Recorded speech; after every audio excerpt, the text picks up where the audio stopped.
प्यारे विद्यार्थियों, आपका स्वागत है आपके अपने YouTube चैनल पर। आज हम उस टॉपिक पर वीडियो लेकर आए हैं जो बोर्ड एग्जाम की दृष्टि से बहुत ज़्यादा इम्पोर्टेंट है और जिन विद्यार्थियों को 12th क्लास में साइंस लेना है उनके लिए बहुत इम्पोर्टेंट टॉपिक है। इसके बाद में थोड़ा सा एक और आगे बढ़ना होता है। 20 तत्व हमने लिए हुए हैं, इसमें 20 तत्व के बाद 10 या 20 तत्व और याद करने होते हैं आपको उसमें 12th क्लास के लिए। अब आज हम जो टॉपिक लेकर आए हैं वो है रासायनिक समीकरण का निर्माण। किस तरीके से हम समीकरण बनाते हैं। बेटा, समीकरण बनाने से पहले अगर हमारे 20 तत्व की संयोजकता हमारे याद हो गई तो समीकरण बनाना बहुत ही आसान है। इनको याद करने का एक तरीका होता है। जैसे हाइड्रोजन है, हाइड्रोजन पहले नंबर पे है, पहले नंबर की संयोजकता होती है +1। उसके बाद की 3 संयोजकता हम और आसानी से याद रख सकते हैं। जैसे हीलियम, हीलियम की संयोजकता होती है 0। 0 के बाद 2 के बाद 8 और जोड़ दिया जाए, इसमें वो आता है 10वां नंबर आता है। 10वें नंबर के बाद फिर 8 जोड़ दिया जाए, फिर आता है 18वां नंबर। यानी 8 के बाद जो संयोजकता आती है 0 आ जाती है और 18वें तत्व की भी संयोजकता होती है 0। इसके बाद की संयोजकता जैसे लिथियम तीसरे नंबर पर है, लिथियम की संयोजकता होती है +1 +2 +3 और +4 तक हम प्लस वाले लेते हैं। +4 तक 4 बैलेंसियम नंबर से याद रखते हैं, +1 +2 +3 +4। उसके बाद कार्बन की 2 संयोजकता होती है। कार्बन की बैलेंसियाँ 2 प्रकार की होती है, एक तो +4 और -4।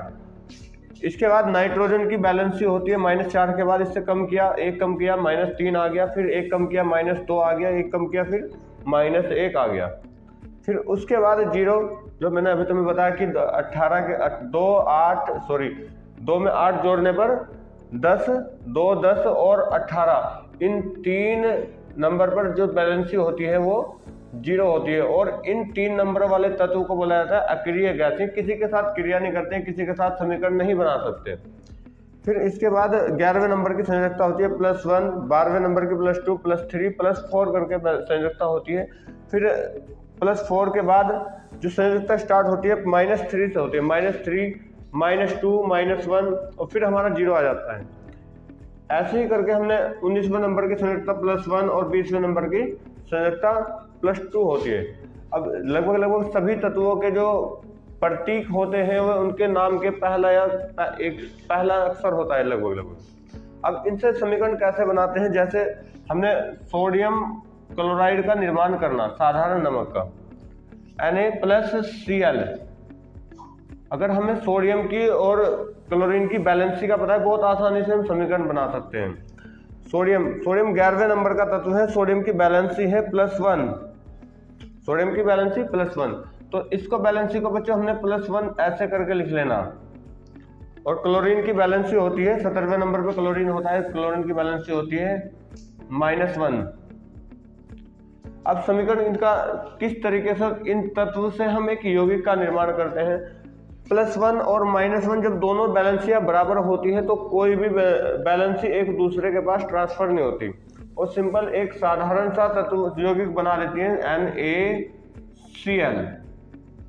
लेकिन इसके बाद अगर हम +2 वाली बैलेंसी +-1 वाली तत्व के साथ अगर हम ले, जैसे मैग्नीशियम, मैग्नीशियम की बैलेंसी होती है +2 और हमने क्लोरीन के साथ इसकी अभिक्रिया करानी है Cl की बैलेंसी -1। अब +2 की बैलेंसी क्लोरीन के कोने पर आ जाती है और क्लोरीन की -1 बैलेंसी यहाँ आ जाएगी। ये यौगिक बना देगा MgCl के साथ में आ जाएगा 2, MgCl2 बना देगा। इसी तरीके से हम बहुत सारे समीकरणों का निर्माण कर सकते हैं। जैसे एल्यूमिनियम के साथ हमने क्लोरीन की समीकरण एक बनानी है। एल्यूमिनियम की बैलेंसी होती है +3 और क्लोरीन की बैलेंसी होती है -1। तो एल्यूमिनियम के क्लोरीन के साथ जब अभिक्रिया कराई जाती है तो ये बनाता है AlCl3। कैसे? Cl की जो बैलेंसी है वो Al पे आ जाएगी और Al की बैलेंसी Cl पे चली जाएगी।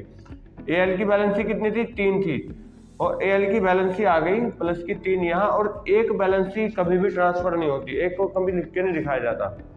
तो ये बना दिया इसने एल्यूमिनियम क्लोराइड, ये हो गया मैग्नीशियम क्लोराइड और ये हो गया सोडियम क्लोराइड। इसी तरीके से हम बहुत सारी समीकरण बना सकते हैं। जैसे पोटेशियम क्लोराइड बनाना हमने, पोटेशियम 19वें नंबर पे तत्व है, पोटेशियम की किसके साथ, Cl के साथ अभिक्रिया करानी, तो ये बना देगा K प्लस की एक बैलेंसी वाला और Cl माइनस की एक बैलेंसी वाला तत्व है। इन दोनों की जब अभिक्रिया कराई जाएगी, देखो +1 -1 दोनों बराबर है, तो ये कोई भी किसी के पास नहीं जाएगा। KCl की अभिक्रिया की एक रासायनिक समीकरण बनकर तैयार हो गई। और इसके साथ ही हम अगर कैल्शियम की बनाना चाहें Ca + Cl के साथ हम